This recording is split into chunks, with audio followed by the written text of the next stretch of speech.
Welcome back. This is part 3 of a 5-part sales series. In this video, I'll be talking about how somebody who leads with dominant executing themes can achieve a high level of success in sales.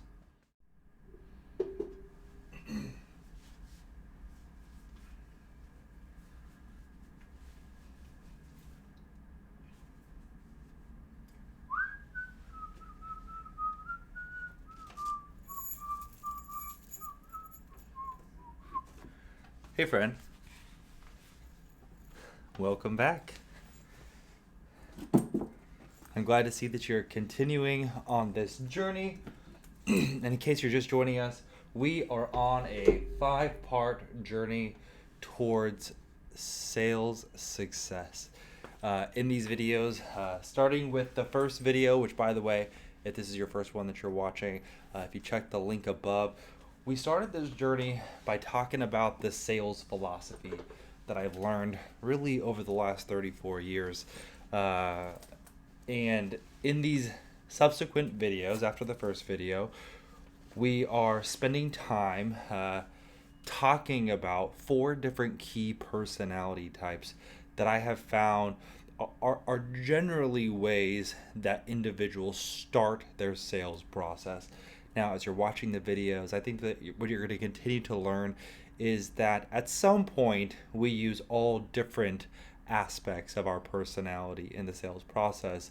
But to understand what your starting point is tremendously helpful, because it helps you know that your process is just trustworthy for you, and it helps you create language to be able to tell your manager and your peers kind of where you're at in your process, and then your team and others can have sort of a common language as everyone else can learn what their process is as well. So what I'm doing in these 4 videos, after again the sales philosophy videos, is I'm highlighting through video clips work that I've done recently with an organization. It's one of the top tech sales companies in America. They were one of the fastest growing tech sales companies, and the folks that I was working with in these videos are their top sales folks within this organization. And so as I talk about the different personality types in these videos, I'm inviting you into just that mindset of knowing, like, if you can find out which personality type is most like yours, then at the end of the clip, I'll summarize a little bit some of the things that folks who have this personality type do really well. Also, some of the pitfalls that these high-end sales folks have been able to learn to avoid. So when you hear their stories, things sound really seamless for them. That said, depending on where you're at in your own developmental process, some of these things that we need to learn about ourselves take time. And this company invests a lot in their employees and the development of their employees.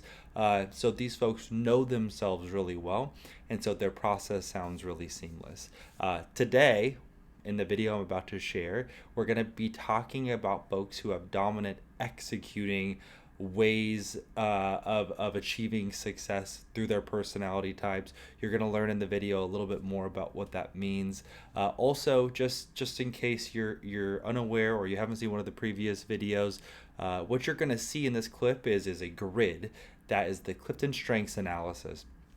It's a personality test that folks take, and it's the preferred personality test that I use just to help create a common language and help people be able to communicate what they feel on the inside.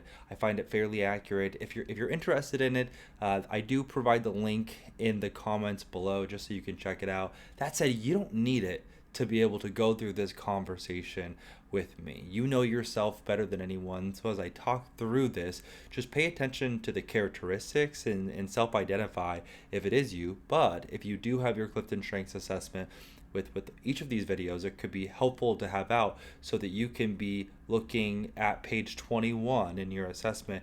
It gives you this little grid, and it helps you find out if you find any commonalities with some of these folks, and it will provide some deeper insights into who you are. So, okay, we're going to break. We're going to have this about 2-minute clip, and then we're going to come back together and talk about the executing style of sales. Next up, the executor. This person, when I got on the phone with her, It was a Tuesday. And I said, how was your weekend? If you get me on a Thursday, I'll say, what do you have planned this weekend? On a Tuesday, I say, how was your weekend? And she said, it was great. My husband and I reorganized our garage for 8 hours. I was like, we have different definitions of fun. But high executing people, you probably relate to this a little bit. Many of you told me that it's not uncommon for you to find yourself working till 9 p.m. at night, look up at the clock and be like, crap, I didn't realize I was working this late. High executing people get energized by the process of getting things done. So it's no surprise to hear her say this. But that's not the remarkable part of the story to me. What she told me, this is a high producer in Peggy. She told me, Chad, I had a baby last year, or whatever, I don't remember when she had a baby, but she had a baby, and she made a decision that she was gonna come back to Peggy, and she wanted to have her highest producing year yet, while also being a phenomenal parent. You'll notice she has futuristic in there, so she quickly cast her vision of what she wanted high production to look like. She cast her vision of what it meant to be a great mom, and she defined it as this. 1, my weekly basis, I will not work past 5:30. Keeping in mind, this is one of those people who was likely working till 9 p.m. at night in the past because she loved the process of getting things done. But because she was also committed to being a great mom, what ended up happening by setting this deadline for 5:30, and I heard many of you tell me with high executing similar stories to this, it forced you to have to be more efficient with your time. Giving yourself a deadline is really powerful because then you can give space for other aspects of your life. With having that 5:30 deadline, not only was she very efficient with the types of meetings that she was having, but then as she emerged on the other side, she was being a great mom. She had her biggest production year yet and was feeling good doing it. Welcome back. What'd you think? High executing people. These folks, I think of them like the workhorses in the organization. These are often the folks who they have their nose to the grindstone. This specific person, this isn't true for all high executing people, but when you see folks that have a lot of dominant executing themes, these are the folks who early on in life, they found their value through working really hard to get things done. Meaning just the pure effort and work, the actual doing the work. I give the example in a comedic way how I got on the phone with this person and they were talking about how great their weekend was because of all the work that they completed. It reminded me of my mom. My mom is definitely a person that I grew up with who, she was raised in a way where she learned working hard made her feel good in life, getting a lot of work done. When I call her on the phone, I ask her how her weekend is going, and she says it's going so great. I was able to clean the whole house. That's how she finds a sense of fulfillment in life many times by getting work done and actually putting her hands on the process to do it. So it's important to acknowledge some people really find value in working in this way. Right? Now, a couple of personality attributes that you may want to recognize, like with this specific person that I was talking about in the video, they shared with me, Chad, I'm not a true extrovert. They're more introverted. These are the folks that in a meeting when everybody likes talking, right? Folks that are high strategy are going to love to share lots of ideas sometimes. People that are high relationship building, they just love to chit chat and catch up on the weekend. People who are high influence oftentimes will like to take charge of the meeting and do the presentation. People that are high executing are going to be a little bit more quiet in the meeting. You're going to need to invite them into the conversation. They're definitely listening, but sometimes they don't have all the ideas. Now, they love to execute the ideas. And if you find yourself as someone that you're like, man, I wish I spoke up more in meetings, or I don't have all the ideas, that's okay. Know that you don't have to be the idea person, and you might be sitting on some gold. So when someone else invites you into the conversation, just make sure that it's important for everyone to get to participate. But if you really don't have something to share, it's okay to know that that's true.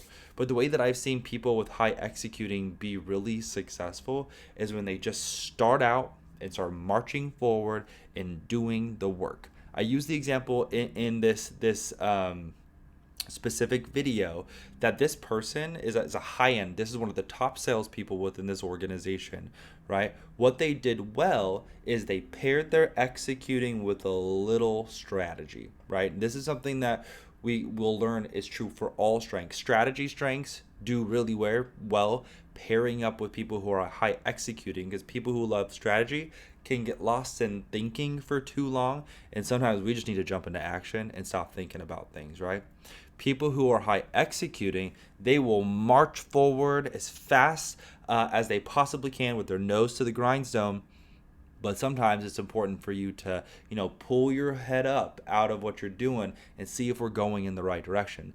This person is a skilled salesperson who is doing it for years, has learned about herself that I need to have a little direction before I start marching forward. And then what else this person learned really good, which this is a potential pitfall for people high executing, is that when you start working really hard and marching down that path, and you're getting a lot of work done, before you know it, it could be late at night. And the question becomes, are you taking on too much responsibility because you're fulfilled by the sheer brute force of the effort that you're putting in at work? It's important to know that you have other responsibilities. This person, once they became a mom, they were able to create more balance in the way that they did work and create deadlines for themselves. So as a high executing person who knows you're a workhorse, it's important to give yourself deadlines and accept the other responsibilities that you have in your life, which is yourself, right? Making sure you have a sense of well-being, and also making sure that you spend time with your loved ones. We are a social species. Humans need each other. Even if you identify as more of an introvert, you need people. So it's important to be honest about that and then figure out how can you execute towards making sure that you're around people. And then last two quick things I'll say. Someone high executing, we know you're going to get a lot of work done. So yes, make sure you're going in the right direction and you're getting the right work done. Partner with your manager or someone who's high strategy to make sure that you have some sort of evaluation process in place to make sure that you're not just getting work done for the sake of work, but you're getting the right work done that's achieving your goals as a salesperson, which, remember, salespeople are here, they're how we make money, right? It's how the organization makes money. So it's a critical role to make sure that the bulk of your work and effort is spent towards producing revenue for the organization. And folks who are high executing just can get so busy doing all of the work, and they do all the work better than everyone else, that sometimes you can take on other people's responsibilities that make it so you're not getting the work of making money done. And then the last thing I'll say is, because these folks at times, especially with really dominant executing themes, can be perceived as a little more introverted. One, know this as a high executing person. Sometimes you might come off a little rigid to other people. It's important to just know that about yourself and maybe find ways to soften and know. Especially high relationship building people, they want chit chat. They need to catch up on the day, and it's important for you to make space for that when you can. But then also, if you're someone watching this video that's not that personality type, where you do like chit chat, where you find yourself enjoying social interactions at work, know when you receive a boundary and a hard line from someone who's dominant executing, they're not being mean. They might be like this mom who has a deadline. They need to get home at 5 in order to take care of their child. And this person was the top producing salesperson at this organization.